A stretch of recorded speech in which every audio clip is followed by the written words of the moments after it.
Hello students, welcome back to my YouTube channel Khushbu classes. तो हम देख रहे थे एचपी सेट का पेपर 1। तो क्वेश्चन नंबर 23 है, from the following list of learners characteristic identify those which are associated with field independent learners. तो सबसे पहली बात है कि फील्ड इंडिपेंडेंट लर्नर्स क्या होते हैं। फील्ड इंडिपेंडेंट लर्नर्स होते हैं जो एनालिटिकल होते हैं, self structured, competitive, work independently. Analytical का मतलब है कि हर चीज़ को बारीकी से देखेंगे, ठीक है, बारीकी से समझेंगे। तो जो उसका फर्स्ट ऑप्शन है, focus on facts and principle, तो ये बताता है कि एनालिटिकल नेचर बताता है ये, ठीक है, कि वो फैक्ट्स एंड प्रिंसिपल वो फोकस करेंगे। नेक्स्ट है, ये आपका ऑप्शन नहीं आएगा। थर्ड है, prefers and like to compete, ठीक है, ये आ जाएगा आपका कॉम्पिटिटिव में। और can organise information by himself और herself, yes. Like to cooperate नहीं, तो इसका जो आंसर है वो आएगा फर्स्ट, थर्ड और फोर्थ। ये इसका आंसर फर्स्ट, थर्ड और फोर्थ। ये था फील्ड इंडिपेंडेंट लर्नर्स। मैं आपको बताती हूँ कि फील्ड डिपेंडेंट लर्नर्स क्या होते हैं, जो ग्लोबल थिंकर होते हैं या cooperative social worker. Global thinker का मतलब है कि see the whole picture first and focus on overall idea, not small details. कि मान लीजिए एक पैराग्राफ दिया आपके पास, ठीक है, तो फील्ड डिपेंडेंट लर्नर्स क्या करेंगे, उस पूरा पैराग्राफ को समझेंगे, कि होल पिक्चर देखेंगे उसकी कि क्या बोला गया उस पैराग्राफ में। और जो फील्ड इंडिपेंडेंट लर्नर्स होंगे, फील्ड इंडिपेंडेंट लर्नर्स, वो उस पैराग्राफ की एक एक लाइन को समझेंगे कि उसमें क्या बोला गया है। तो आपको डिफरेंस समझ में आया। ये एक एक चीज़ पर ध्यान देंगे और ये होल पिक्चर देखेंगे कि पूरी बात क्या बोली गई है। तो next question, the purpose of formative evaluation is to. तो सबसे पहले फॉर्मेटिव इवैल्यूएशन क्या होती है। फॉर्मेटिव इवैल्यूएशन होती है कि formative evaluation done during teaching to improve learning. जब क्लासरूम में आप बच्चों को पढ़ाते हो ना, तो ठीक है, तो आपने जैसे कोई टॉपिक करवाया, तो आप साथ साथ में, जैसे आप एग्जांपल ले लो कि आप मैथ्स का पढ़ा रहे हो उनको, ठीक है, आपने फॉर्मूलाज कराए, आपने सर्कल पढ़ाया, ठीक है, आपने सर्कल के बारे में पढ़ाया, आपने सरकमफ्रेंसेस या आपने उसका एरिया बताया सर्कल का, ठीक है। तो आप क्लास में पढ़ा रहे हो, फिर आप साथ साथ में उन फार्मूलाज़ को पूछ रहे हो बच्चों से, साथ साथ में क्लास के अंदर ही। तो वो होती है फॉर्मेटिव इवैल्यूएशन की डन ड्यूरिंग टीचिंग की क्लास में ही आप पूछ रहे हो टू इम्प्रूव लर्निंग। तो एक होता है फॉर्मेटिव इवैल्यूएशन, दूसरी होती है समेटिव इवैल्यूएशन।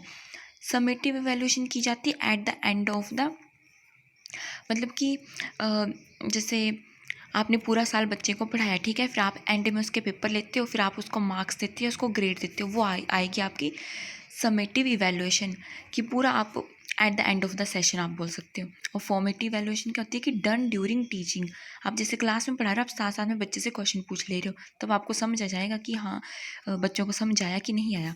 तो इसमें ये कि ग्रेड स्टूडेंट्स लर्निंग आउटकम्स नहीं, ये तो आएगा आपके समेटिव इवैल्यूएशन में। Next, accelerate students learning performance, तो इसका राइट आंसर है ये एक्सेलरेट स्टूडेंट लर्निंग परफॉर्मेंस, कि आप जब क्लास में साथ साथ में आप क्वेश्चंस पूछ ले रहे हो, तो आपको पता लग जाएगा कि, तो आपको जो वो साथ साथ में पता लग जाएगा, ठीक है। नेक्स्ट क्वेश्चन है question number 25, which of the following set of statement best represent the nature and objective of teaching and learning.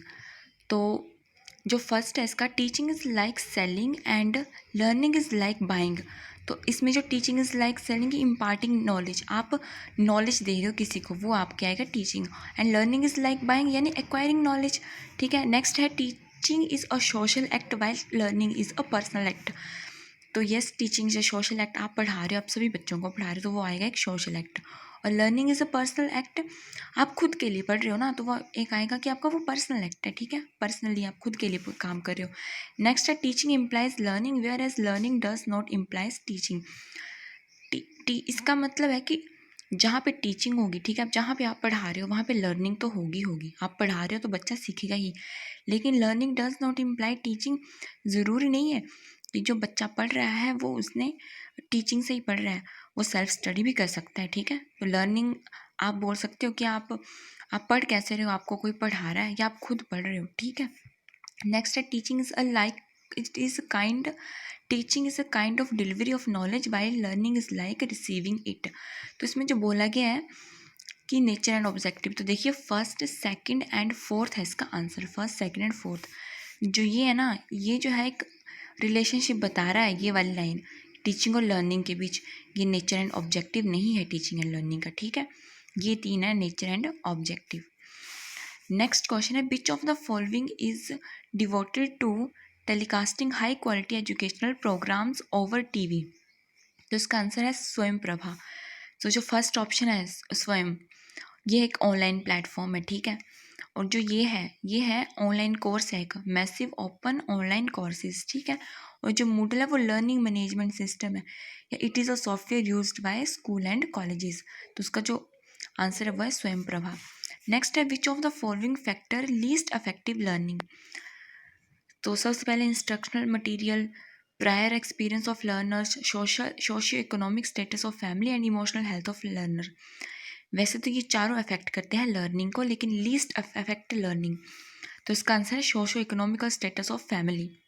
देखिए कैसे, इंस्ट्रक्शनल जो मटेरियल है मतलब कि शिक्षण सामग्री, ठीक है।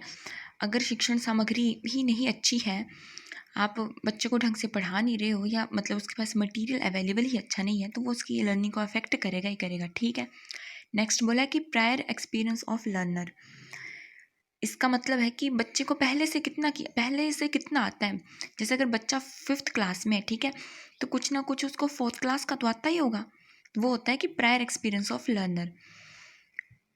तभी आप रिलेट कर पाओगे ना। जैसे आप अगर बच्चे को एडिशन या सब्ट्रैक्शन करवा रहे हो, ठीक है, तो बच्चे को अगर काउंटिंग आती होगी तभी आप सब्सट्रैक्शन और आप इसको एडिशन करवा सकते हो ना बच्चों को। तो वो आएगा कि prior experience of learner. Next है कि socio economical status of family.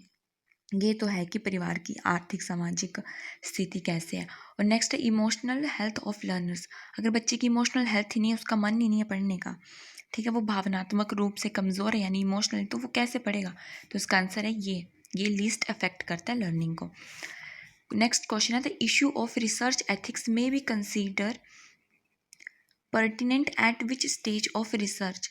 तो पर्टिनेंट का मतलब है रेलिवेंट, और रिसर्च एथिक्स क्या होते हैं कि research ethics ensure that research is honest, fair, responsible and respectful towards participants and society.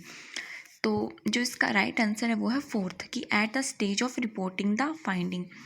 देखिए इसका मतलब है कि आप अपने रिजल्ट को प्रेजेंट कर रहे हो, या आप अपनी रिसर्च को प्रेजेंट कर रहे हो, आप एक क्लियर वे में, हॉनेस्ट वे में, या सिस्टमेटिक वे में, ठीक है। तो ये देखिए clear, honest and systematic way, और इसमें भी रिसर्च एथिक्स में भी ये आ रहा हॉनेस्ट, ठीक है।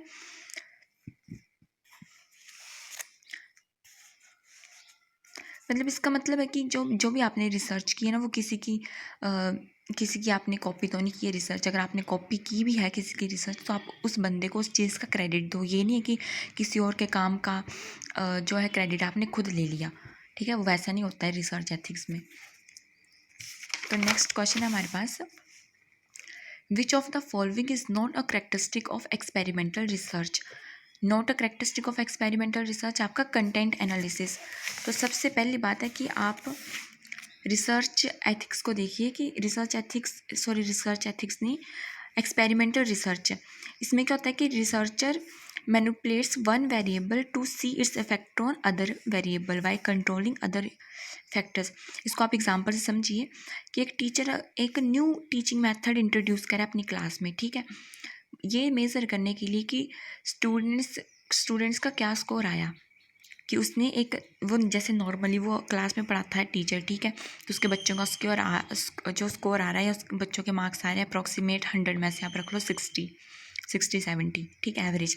जब उसने अपने टीचिंग मेथड में चेंज किया तो बच्चों का स्कोर बढ़ गया 80-90।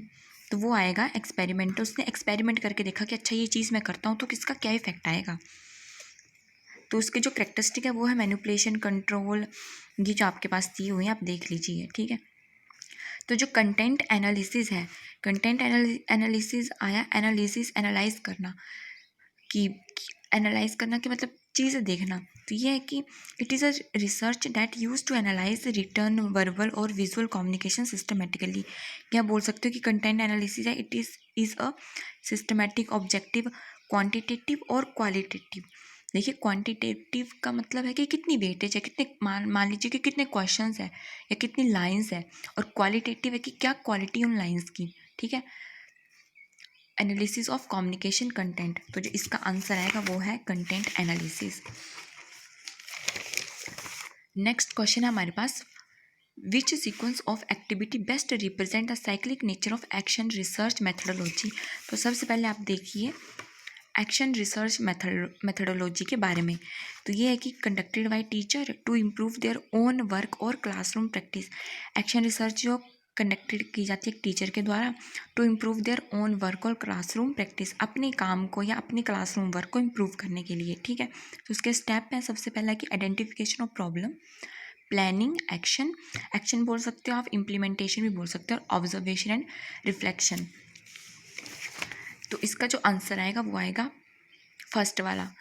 इसमें आपको सीक्वेंस में बताना था ना कि plan, act, observe and reflect. तो नेक्स्ट क्वेश्चन है हमारे पास question number 31, which of the following is not the critical feature of qualitative research.